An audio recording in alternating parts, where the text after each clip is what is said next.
Qui veut démarrer? Est-ce qu'on peut faire un point sur, bonjour, est-ce qu'on peut faire un point sur l'effectif qui est à disposition, qui n'est pas là? On a vu que ce matin il manquait Douillet, Hiroki, Alvaro et Milik à l'entraînement collectif. Est-ce que vous pouvez nous donner des nouvelles? Pour Alvaro, Arek, qui c'est qu'il y a encore Douillet, et puis ça c'est ces trois joueurs donc qu'on veut avoir sur le terrain en pleine possession de leurs moyens. Donc on a souhaité les laisser avec le médecin et le préparateur physique pour la réatteler. Hiroki avait une petite gastro ce matin, donc pour ne pas hypothéquer, je dirais, l'entraînement de demain et peut-être sa présence et aussi le contact avec les autres joueurs. On a préféré le garder chez lui. Voilà. Douillet, qu'est-ce qu'il a? Douillet, il avait ressenti sur le dernier entraînement une petite gêne au niveau quadriceps. Et donc là, il est toujours par précaution, même si il se sent bien. Donc on préfère le laisser au repos. Karim. Bonjour Nasser, deux petites questions. La première sur Jordan Amavi qu'on a vu assez volontaire. Et, moi je l'ai même vu arriver en dernier. Il a traversé le premier terrain d'entraînement à vive allure. On a l'impression qu'il est pas loin.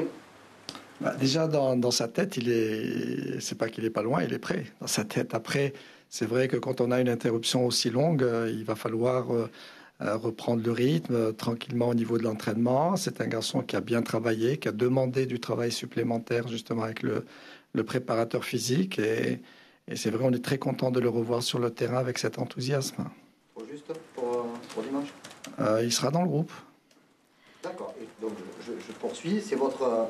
Ça a été cadeau, cela. Ce match à Bordeaux est toujours un match particulier. Donc là, vous avez pris la mesure de ce poste. Vous n'êtes plus, comme vous l'avez dit, l'entraîneur intérimaire de l'OM. Vous êtes le coach de l'OM. Comment vous envisagez la préparation à cette possible fin de série qui date de plus de 43 ans? Franchement, je fais abstraction des fameux 43 ans. C'est un match dans lequel on est, je dirais, on était dans le dur. On l'est toujours dans le dur par rapport à la qualité de jeu. Là, mon discours avec les joueurs, c'est de dire on a goûté à la victoire. Maintenant, il faut une victoire construite parce que c'est vrai que le match d'Auxerre n'a pas été un match exceptionnel qui restera dans les annales du club. Ça a été très dur. L'équipe d'Auxerre c'était une très bonne équipe, même si l'équipe 2, elle nous a causé beaucoup de problèmes. Donc ça veut dire qu'il faut qu'on retrouve de la confiance, qu'on retrouve de la maîtrise du jeu. Et puis on va essayer à Bordeaux, avec le capital, je dirais, confiance d'une victoire, retrouver la qualité de jeu pour aller chercher un résultat positif là-bas. Bruno? Alors une petite précision, ils sont forfaits ou vous les espérez toujours, les trois premiers cités, là, Alvaro, Milik et Douillet? Non, c'est moi qui ai pris la décision de ne pas hypothéquer leur présence pour les semaines suivantes. Donc ils ne joueront pas dimanche? Non, ils ne joueront pas. Vous parlez de Alvaro, de Douillet et de Milik. Oui, non, ils continuent les soins et le travail avec le préparateur physique. Ma question sur un qui va probablement jouer, du coup, c'est Pipa Benedetto qui vient de passer avant vous.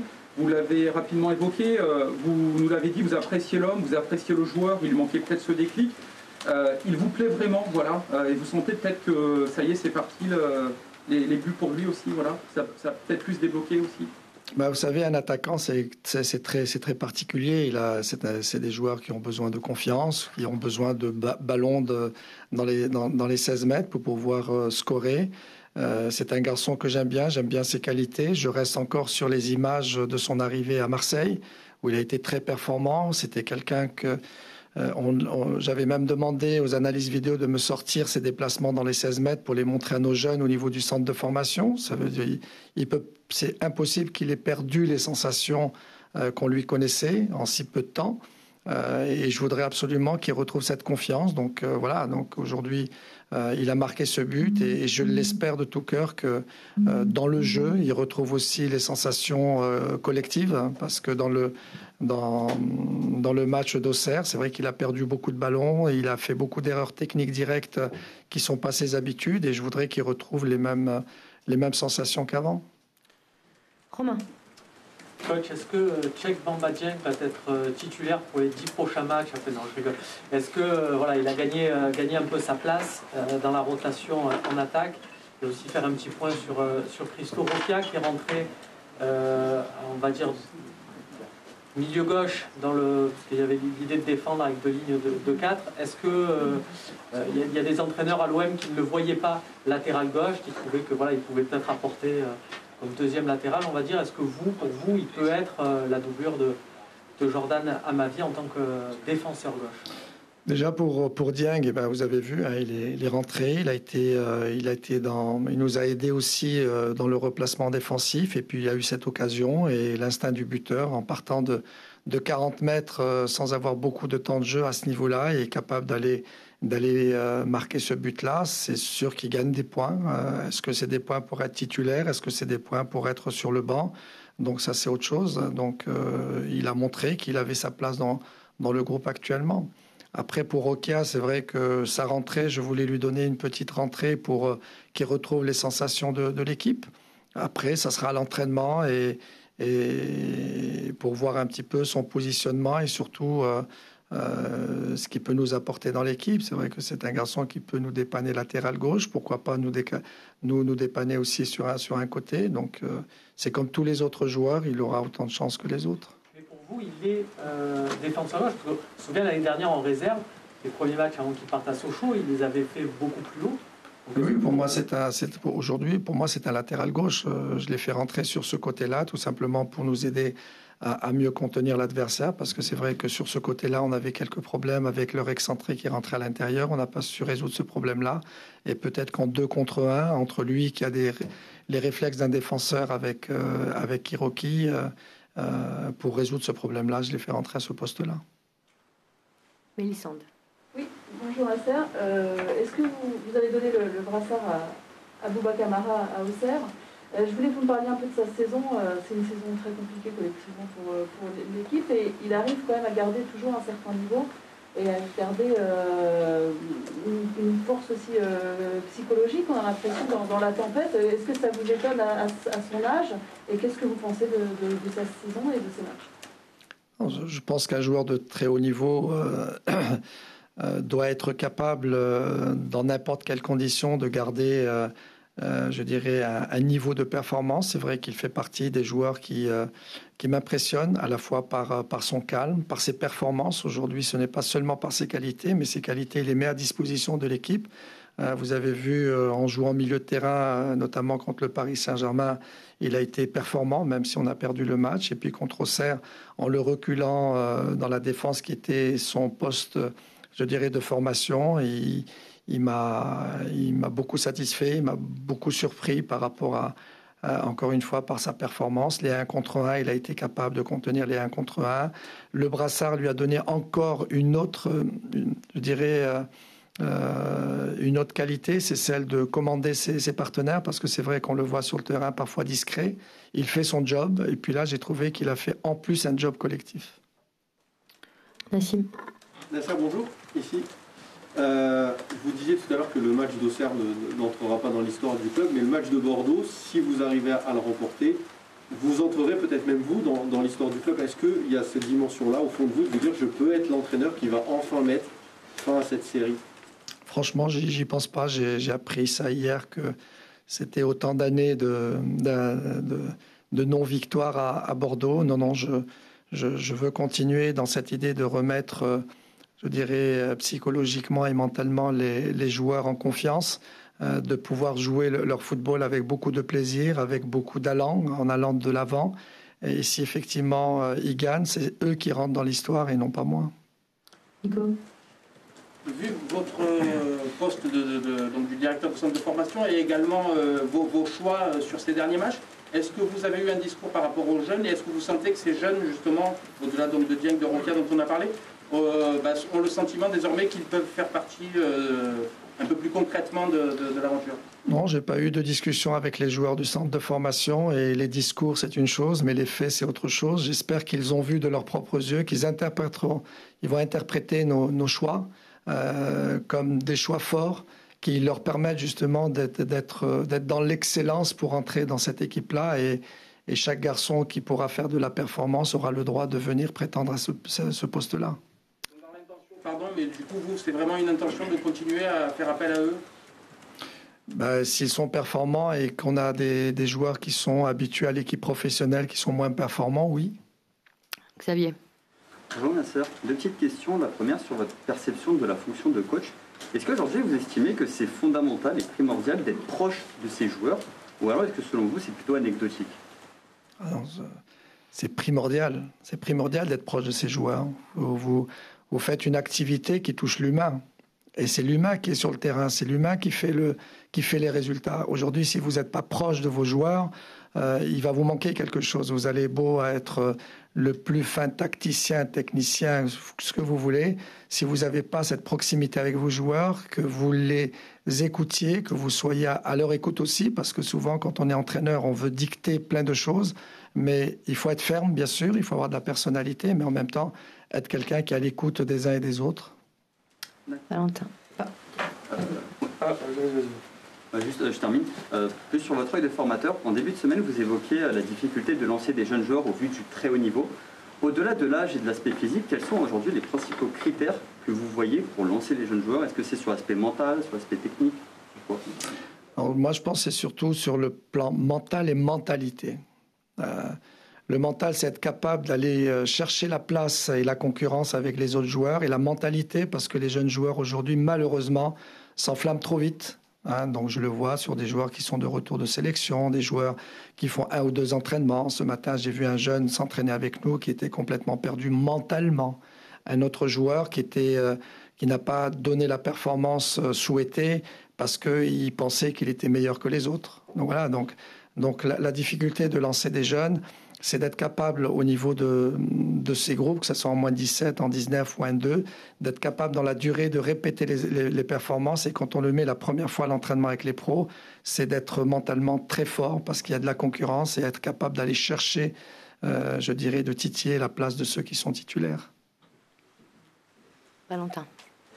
Bonjour Nasser, Olivier Ncham a joué 45 minutes à Auxerre, il a fait sa première semaine avec le groupe. Comment vous le trouvez physiquement? Et est-ce qu'il peut débuter prochainement les rencontres? Physiquement, je pense qu'il n'est pas encore au point à 100% pour faire 90 minutes. Après, bon, je verrai par rapport au choix et puis à la composition d'équipe. Rien n'est arrêté. On a encore un entraînement demain. C'est un joueur qui, pour moi, déjà a montré des capacités dès sa première touche de balle d'être de l'avant, d'amener par des connexions collectives le jeu vers l'avant. Donc c'est très intéressant. En plus, c'est quelqu'un, on le voit à l'entraînement, qui est dur au mal, qui est capable d'aller faire mal dans les duels. Donc ça, c'est important pour un milieu de terrain aussi, d'aller chercher des ballons dans les pieds de l'adversaire.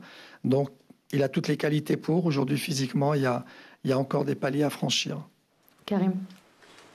Nasser, on sait que la charnière centrale sera, quoi qu'il arrive, très jeune dimanche à Bordeaux.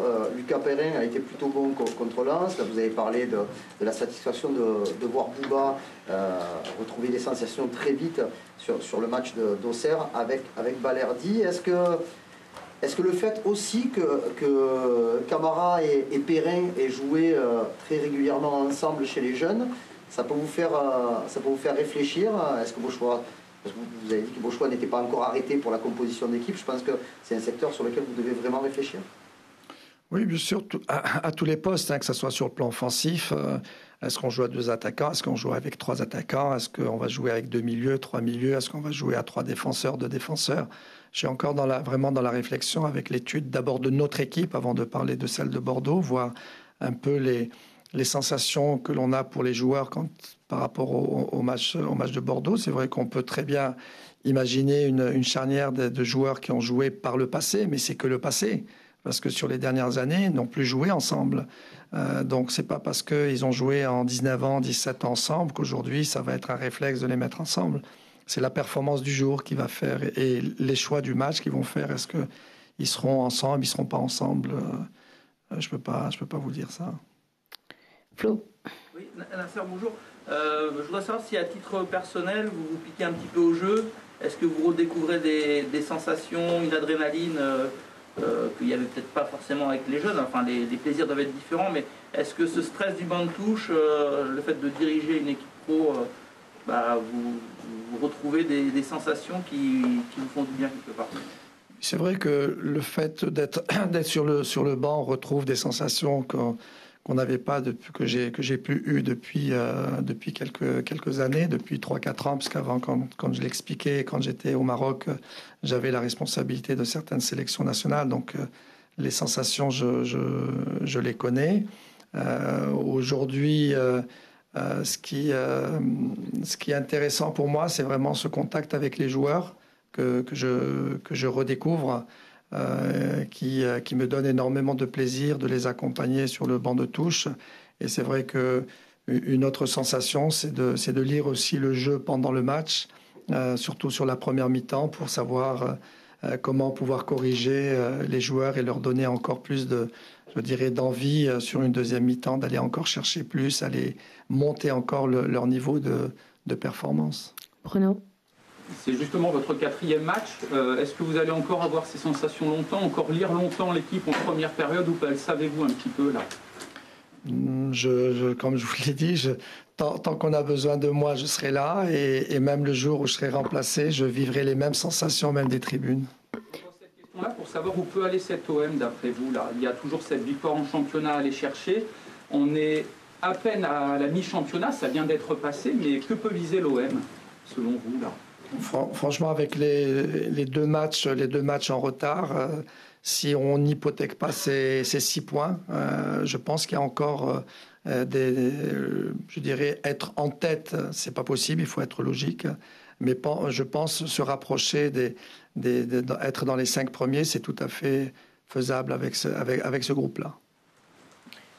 Allez, 2 dernières questions. Jean-Claude et Mélanie. Pour rebondir sur la question, vous disiez au début qu'il vous tardait de retrouver le centre de formation, vous ne le dites plus, le club vous annonce dans les prochaines conférences à venir. Vous êtes prêt à tenir, si on vous demande, jusqu'à la fin de la saison?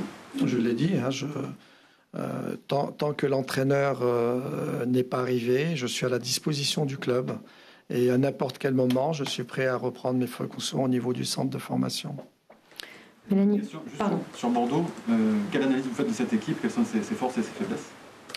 Écoutez, c'est une équipe, quand elle a la possession du ballon, elle est très dangereuse, parce qu'elle a des bons joueurs, notamment son attaquant qui est très mobile, très rapide, qui va de l'avant, qui est capable de jouer à droite, à gauche dans l'axe, qui utilise les 2 pieds. Donc c'est vrai, c'est un joueur sur lequel on doit avoir une attention particulière, mais c'est surtout sur les sorties de balles. Ils ont des joueurs relais qui sont très importants dans l'élaboration du jeu. Donc ça sera à nous d'être très attentifs, de couper certaines relations qui font que l'équipe est capable d'arriver aux 16,50 m et puis alimenter cet attaquant. Donc, et nous, on a des arguments, parce que sur le plan, je dirais, défensif, il y a des bons coups à jouer aussi contre eux. Allez, on termine avec toi, Mélanie. Oui, Dario Benedetto avait l'air quand même affecté encore par ce qui s'est passé à la commanderie, par l'intrusion. Vous travaillez beaucoup le mental des joueurs. Est-ce que vous sentez quand même que vous avez affaire à une équipe fragilisée par rapport à ce qui s'est passé, aussi cette violence? Vous nous racontez qu'il ne l'avait pas connue à ce point-là, même pas au Mexique, etc. Est-ce que ça laisse des traces ou pas? C'est tout récent. N'oubliez pas que il n'y a pas longtemps qu'il y a eu cette intrusion. Et les joueurs, effectivement, sont marqués. Donc, c'est pour ça qu'au niveau du jeu et au niveau de la performance, je dirais, entre guillemets, on est en convalescence. Et c'est vrai que ça marque beaucoup. Et je suis intimement convaincu que le mental a une grande part dans la performance des joueurs. Et je sais qu'il y a une relation aussi sur le plan avec le niveau physique des joueurs. Quand on n'est pas bien mentalement, on est un petit peu vidé. On n'a pas la possibilité de refaire les efforts. Et c'est vrai que sur l'accompagnement psychologique, c'est très important qu'on soit près d'eux, de les remettre en confiance et les sécuriser aussi.